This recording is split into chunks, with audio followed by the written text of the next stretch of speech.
கோயில் திருவிழால பால் குடம் எடுக்கிறவங்க, அப்புறம் முளைப்பாரி எடுக்கிறவங்க எல்லாருமே ரவுண்டா நின்னு கும்மி அடிப்பாங்க. பார்க்க ரொம்ப நல்லாருக்கும். பாப்பா நம்மளும் போயிட்டு வருவோம் அப்படின்னு சொன்னா. அதனால நேத்து நைட்டு நாங்களும் கிளம்புனோம். அதனால சீக்கிரமாவே வேலைய முடிச்சுருவோம் அப்படின்ட்டு எல்லாருக்குமே காஃபி போட்டு குடுத்துட்டு, ஹஸ்பண்ட் நெறைய காய்கறிலாம் வாங்கிட்டு வந்திருந்தாங்க. சரி குருமா ரெடி பண்ணுவோம் அப்படின்ட்டு குருமாக்கும் ரெடி பண்ணிட்டு, வெள்ள குருமா தான் ரெடி பண்ணியிருந்தேன். எல்லாத்தையுமே வச்சு முடிச்சுட்டு, சப்பாத்திக்கு மாவுமே பெசஞ்சு வச்சுட்டேன்.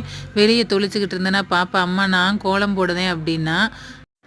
அவள போட சொல்லி அங்க உட்காந்துக்கிட்டு இருந்தேன். ஆனா, அவ கோலம் என்ன விட அழகா தான் போட்டா.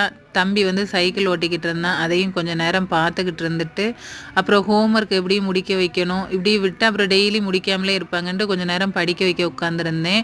அங்க கோயில்ல பார்த்தீங்கன்னா, ஸ்டார்ட் பண்ணிட்டாங்க. ஆனா, கொஞ்சம் நேரம் படிச்சா தான் போணும்னு உட்கார வச்சிருந்தேன். ஒரு வழியா ஹோம்வொர்க்கையுமே முடிச்சுட்டாங்க. 7:30 ஆயிருச்சு. நாங்க இங்கேருந்து கிளம்பவே 8:00 ஆயிருச்சு.